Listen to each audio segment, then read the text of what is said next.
e de sigilen bɛ jamana kɔ kan I b'a fɛ ka I sen no tunga lafiya ka projet kura o la o projet dɔ de u bɛna cité ni ka o de jɔ tungarangew ye banakɔrɔnikaw olu fɛ yen nɔ cité min ni a bɛna jɔ hectare 1 o de sanfɛ hectare min yɛrɛ ni ale lamunumunen don so 20 o de bɛna jɔ cité in kɔnɔna la a so 20 bɛɛ n'i ka yɔrɔ de don a kɔnɔna la denmisɛnw ka kulonkɛ yɔrɔ b'a kɔnɔna la fiɲɛ sama yɔrɔ b'a kɔnɔ ka taa se farikolo ɲɛnajɛw olu ma o bɛɛ bɛ cité in o kɔnɔna la cité in yɛrɛ parcelle 1 o ye titre foncier de min n'ale musaka ye sefa wari 4,400,000 ani 100,000 ye I bɛ se ka a sara yɔrɔnin kelen walima I bɛ se ka sara san 1 kɔnɔna la walima ka taa se kalo 18 o ma n'i tilali I ka terrain o sarali la sa I bɛ se ka I ka so jɔ ka kɛ villa hakɛlama ye walima I bɛ se ka jɔ ka kɛ étage ye tunga lafiya ma olu ka bolo kan n'i ka wari yɛrɛ bɛ I bolo I bɛ se ka I ka so jɔ I kelen ye walima ni wari t'i bolo fana o yɔrɔnin na I bɛ se ka I sen don tunga lafiya ma olu ka tɔn o la n'an b'a fɔ ma nanzarakan na n'an b'a fɔ ma ko tɔntin tunga lafiya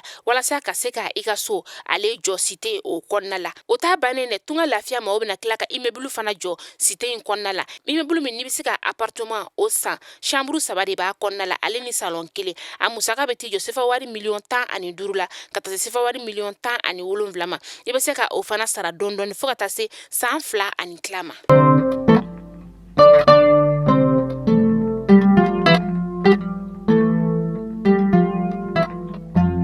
Bi ye tarata ye novembre kalo tile 8 san 2022 an bɛ aw bɛɛ lajɛlen fo yan fo aw sigiyɔrɔ la Mali kɔnɔ yan ka taa se Mali kɔkan ma aw minnu b'aw sigi ni ka anw ka kunnafoni ka ale lajɛ tɛnɛ fo ka taga se juma ma kunnafoni ale waati selen ni a y'aw bisimila.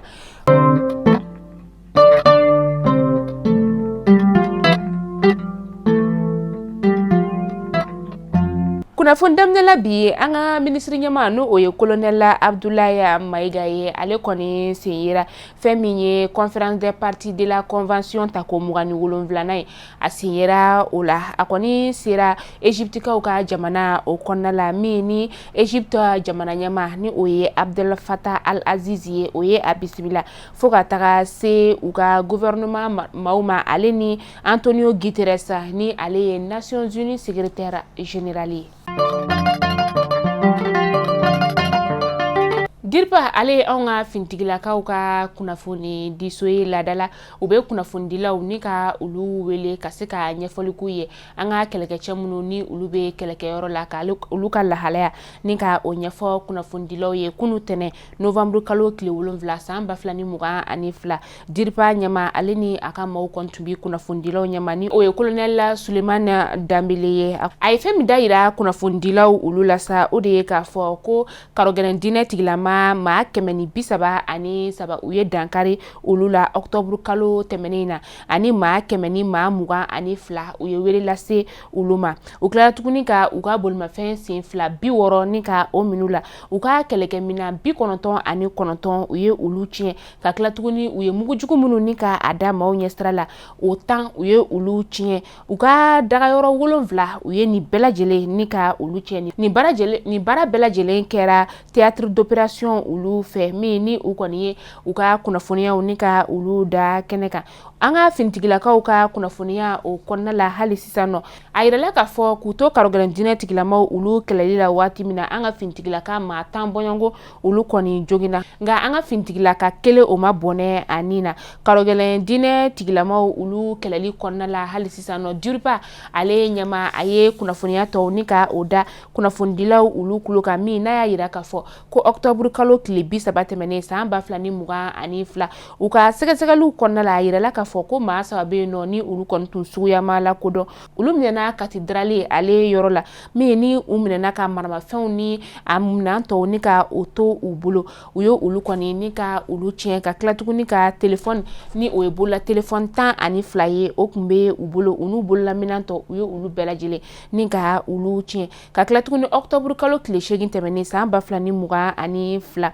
u ye karogɛlɛn diinɛ tigilamaw dagayɔrɔ ni ka olu tiɲɛ ka tila tuguni u ka mugujugu 2 n'u kɔni tun kelen don ka o da gire ni o bɛ Nara mara la mugujugu min n'u kun kelen don k'a da fintigi gansan ma olu ɲɛ.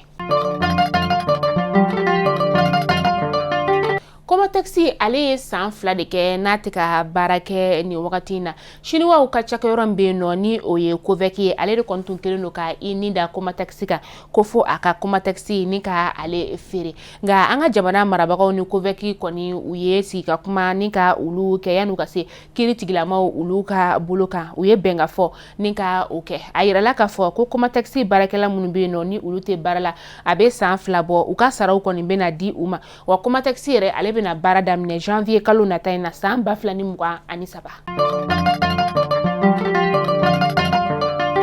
An bɛ taa Kulukorokaw olu fɛ yen nɔ u ka kalo sirabakan kasara jaabiw kɔni olu bɔra protection civile ɲɛmayaso o yɔrɔ la a yirala ka fɔ ko maa 12 olu kɔni bɔnɛna u ni na sirabakan kasara o la maa 400 ani maa 40 olu jogina nin kunnafoniya in bɔra protection civile ɲɛmayaso o yɔrɔ la u y'a yira ka fɔ ko kalo tɛmɛnen kɔnɔna fɛn min ye protection civile ma u ye bɔko 300 ni ka o de kɛ a bɔko 300 yɛrɛ la sa a bɛɛ ma kɛ sirabakan kasara ye nka dɔw yɛrɛ kɔni bɛ yen nɔ olu tora ji la u taala ni ka taga dɛmɛ don olu ma u y'a yira ka fɔ ko octobre kalo tɛmɛnen na ale sirabakan kasara o juguyara ka tɛmɛ septembre kalo tɛmɛnen ta kan.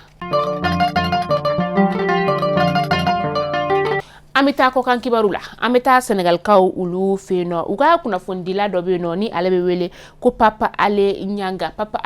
ale ye kunnafonidila ye min ni ale lamɛnnen don kosɛbɛ Dakarikaw olu fɛ yen nɔ a bɛ kunnafoniya di sɔgɔmadafɛla o la a yirala ka fɔ ko a ye kunnafoniya dɔw kɔni ni ka olu di kunnafoniya min ni a bɛ se ka dankari u ka lakana tigilamaw olu la u ye ba polisilakaw bila ni ka taa minɛ nɛgɛ kanɲɛ 14 o wagati ni o bɛnna karidon o ma nin wagati in na kɔni a bɛ kiiri tigilamaw ka bolo kan olu kɔni y'a bila ni ka taa kasobon na. Mali kunnafoni jabarani najɛbaw kunnafoni damadɔ tun bɛ an bolokɔrɔ bi ni k'a da u kelenkelen bɛɛ lajɛlen tulo kan o de tun ye nin ye tunga lafiya ale de anw ka kunnafoni ale jukɔrɔma dondoba ye tunga lafiya min ni a nana tungarankew olu lafiyali kama sojɔko la tunga lafiya ko k'a da kan client bɛɛ lajɛlen tulo kan ka fɔ ko u ka cité ta ko filanan baaraw olu daminɛna Banangɔrɔnikaw olu fɛ yen nɔ cité min ni ale bɛna jɔ hectare 3 o de ye sanfɛ cité in yɛrɛ terrain feereli olu daminɛna cité in kelenkelen bɛɛ lajɛlen terrain o ye titre foncier de wa a bɛ feere 4,500,000 o de la ni an ko ma sefa wari 4,400,000 ani 100,000 na ne ma bɛ fɛ i sen ka ye tunga lafiya maaw ka ni cité kura in ale la sa i teliya joona i k'i tɔgɔ sɛbɛn cité in ale terrain na walasa i bɛ se ka terrain ale sɔrɔ cogoya min na ni terrain tali bana wagati min na sa da bɛ sɔrɔ ka don terrain ale jɔliko la ni e ma bɛ yen nɔ ko 4,500,000 b'i bolo n'o ye 4,400,000 ani 100,000 ye sefa wari o la sa i bɛ se ka a sara yɔrɔnin kelen n'o fana t'i i bolo o ka nɔgɔn ni fɛn bɛɛ ye kalo kalo i bɛ euro wari 500 ani 72 ni ka o de bɔ